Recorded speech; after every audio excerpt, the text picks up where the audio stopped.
Olá, meu querido irmão e meu amigo, estamos de volta mais uma vez para darmos continuidade sobre as revelações de Deus ao homem.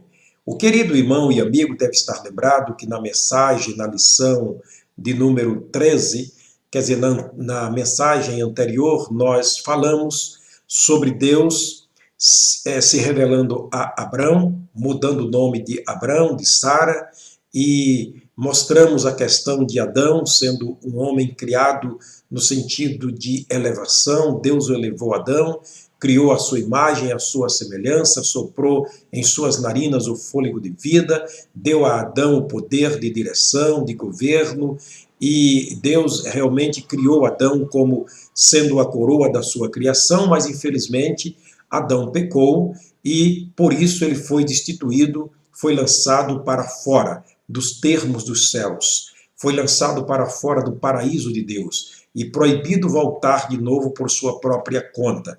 Portanto, era necessário, a partir de agora, que Adão tivesse algo ou alguém que pudesse lhe introduzir outra vez na presença de Deus. Adão representa todos nós. Nós viemos da estirpe de Adão.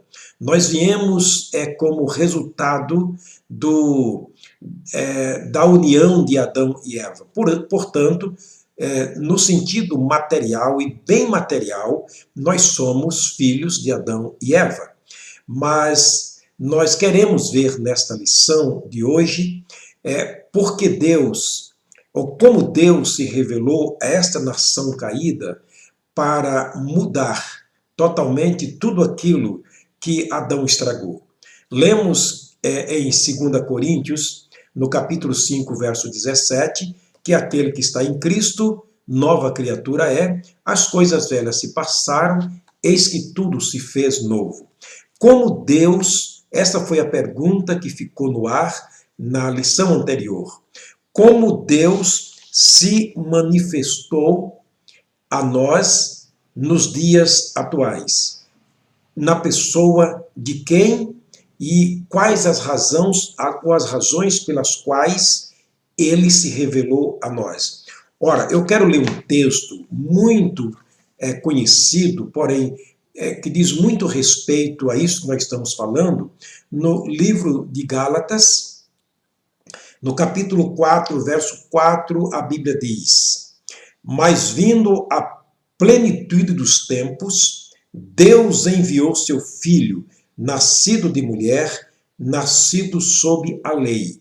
O verso 5 diz a palavra do Senhor: para remir os que estavam debaixo da lei, a fim de recebermos a adoção de filhos.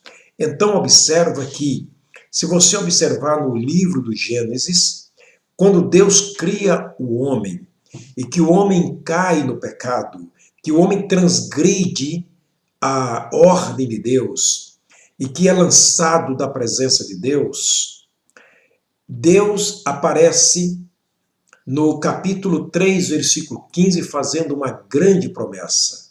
Ele disse então que enviaria alguém nascido da mulher, como semente da mulher, para que pudesse intervir nessa situação embaraçosa, nessa situação, por assim dizer, caótica do homem atual, para que pudesse refazer aquilo que o homem havia perdido, isto é, formar de novo a imagem e semelhança dele no homem.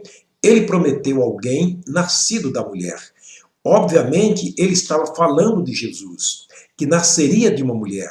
E a Bíblia Sagrada diz, no texto que lemos de Gálatas 4, verso 4 e 5, que quando completou o tempo determinado por Deus, veio Jesus, nascido de mulher, nascido debaixo, quer dizer, sujeito aos rudimentos da lei, para cumprir toda a lei, a fim de que pudéssemos recebermos a adoção, isto é, recebermos o direito de sermos filhos de Deus.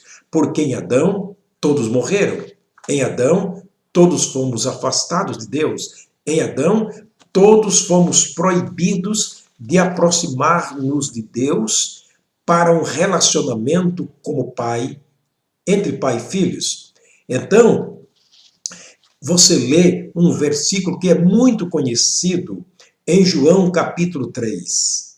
A Bíblia diz que Deus amou o mundo, quer dizer, Ele amou a nós, Ele amou a raça humana, Ele amou a espécie humana, de tal maneira que deu o seu Filho unigênito, para que todo aquele que nele crê não pereça, mas tenha vida eterna, levando em conta que em Adão todos morreram, de acordo 1 Coríntios capítulo 15, verso 22, e Romanos capítulo 3, verso 23, que todos foram destituídos. Agora Deus em Cristo Jesus está se revelando ao mundo para mudar o nosso nome, para mudar a nossa situação, para transformar-nos inteiramente, de acordo 2 Coríntios capítulo 5, verso 17, que se alguém está em Cristo, nova criatura é. As coisas velhas se passaram e eis que tudo se fez novo.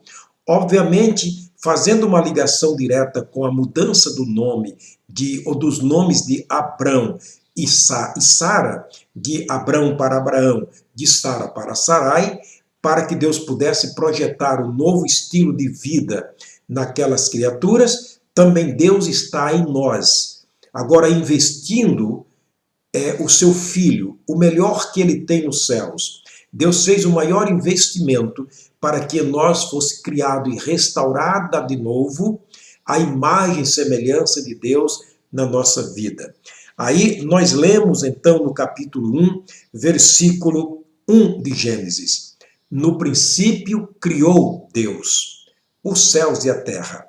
Eu quero te chamar a atenção para esta palavra que aparece aqui, bem no começo da Bíblia, a primeira palavra da Bíblia, no princípio, aliás, a segunda palavra, não é? No princípio criou Deus os céus e a terra.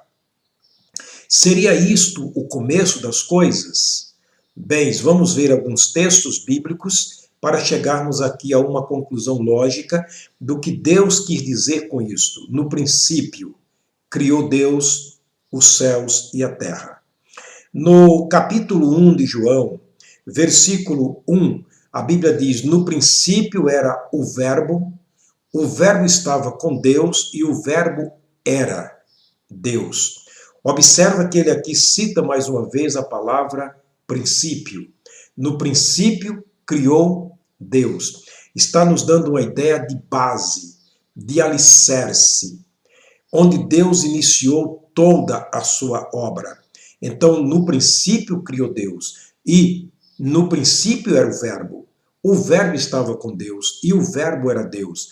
O Verbo é a palavra que expressa uma ação, e Deus usava o verbo haver, ou usou para criar todas as coisas. Haja luz e houve luz. Então, Deus estava usando o verbo. E João faz relação a este verbo como sendo o princípio.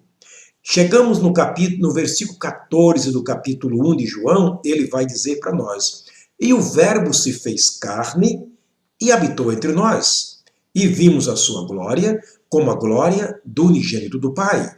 Então fica subentendido e muito claro que esse princípio está falando do Filho de Deus, está falando do Senhor Jesus, aquele que foi prometido em Gênesis capítulo 3, versículo 15, vindo ao mundo em Lucas capítulo 2, sendo declarado por Paulo em Gálatas capítulo 4, versos 4 e 5. Então ele está dizendo que esse verbo se fez carne, quer dizer, Deus se fez carne. Era o Deus homem vindo ao mundo para relacionar-se conosco, tentando uma aproximação do homem com ele, com o próprio Deus, o que a Bíblia chama de reconciliação e reconstrução total do homem. Por isso, Paulo diz aos Coríntios: se alguém está em Cristo, nova criatura é, as coisas velhas se passaram, eis que tudo se fez novo. Quando chega no capítulo 14 de João, Filipe, um dos discípulos de Jesus, lhe faz um pedido: Senhor, mostra-nos o Pai, o que nos basta. E aí Jesus vai declarar dizendo: Filipe, eu estou há tanto tempo com vocês e ainda não me conhece? Olha, quem vê a mim, vê ao Pai, porque eu e o Pai somos um. Portanto, olha o princípio que foi criada todas as coisas. Quando chegamos no capítulo 22 de Apocalipse, versículo 12 especialmente, Jesus, ele fala para João, o seu servo, o evangelista que escreveu o livro do Apocalipse. Ele diz: olha, João, eu sou o princípio. Então ele abre o verbo, ele rasga o verbo. É como diz o dizer popular, ele rasga a chita. Ele diz: olha, eu sou o verbo. Eu sou aquele que estive com o Pai desde o princípio. Eu sou aquele de quem você escreveu no seu Evangelho, capítulo 1, versículo 1. Eu sou aquele de quem você testificou dizendo que se fez carne e habitou entre nós, entre vocês. Eu sou aquele de quem Paulo escreveu em Gálatas capítulo 4, versículo 4 e 5. Portanto, eu sou o verbo, eu sou o princípio, eu sou o fim de todas as coisas. Querido, é tão maravilhoso poder ver essa declaração do próprio Jesus, porque tudo foi criado em Jesus, tudo foi criado por Jesus, tudo foi criado para Jesus e por ele todas as coisas criadas subsistem. Glória a Deus por Jesus, que como promessa de Deus, ele se revelou ao mundo para nos trazer a maior de todas as bênçãos, transformar a nossa vida, mudar a nossa vida, nos dar o maior sentido de vida neste mundo. Sem Jesus, na verdade, seríamos como que um automóvel sem motor. Nós não A nossa vida, na verdade, não teria sentido. Você já tem Jesus na sua vida? Jesus já se revelou de maneira concreta, de maneira evidente, de maneira palpável na sua vida através da fé? Se Deus permitir, nós vamos respondermos as seguintes perguntas na próxima lição. Quais as razões pelas quais Deus se revelou a nós na pessoa do seu Filho Jesus? Por que Jesus deixou a sua glória, a glória do Pai, e veio aqui para habitar com os homens? Existia razão para tanto? O que isto tem a ver conosco? Responderemos essas perguntas, se Deus permitir, na próxima lição. Eu lhe aguardo, se o Senhor nos permitir. Eu quero terminar orando para que Deus continue falando ao seu coração, ao nosso coração, através dessa palavra poderosa, não a minha. A minha palavra não tem poder. Não, eu sou um falido, como você também é. Pecador, como você também é. A única diferença talvez seja que um dia, eu ouvindo a palavra do Senhor, me arrependi dos meus pecados, voltei através do Senhor Jesus para Deus e Ele me recebeu e me deu a vida eterna. É isso que Ele quer fazer também com você, é isso que Ele quer fazer com todos nós nesse momento presente. Vamos orar. Senhor, obrigado por termos ouvido a Tua palavra. Ó Pai, pedimos que o Teu Espírito continue conservando isto que ouvimos no nosso ouvido, no nosso coração, que coloquemos em prática, que o Senhor Jesus seja visto e ouvido através daqueles com quem eu estou falando neste momento. Abençoa as famílias, abençoa, Deus, todos aqueles que estão neste momento ouvindo esta Tua santa, poderosa, bendita e confiável palavra. Exalta e glorifica o Teu nome em salvar as pessoas através da pregação do Evangelho. No nome de Jesus eu oro. Amém. O Senhor te abençoe, o Senhor te guarde. Até a próxima mensagem, se o Senhor nos permitir.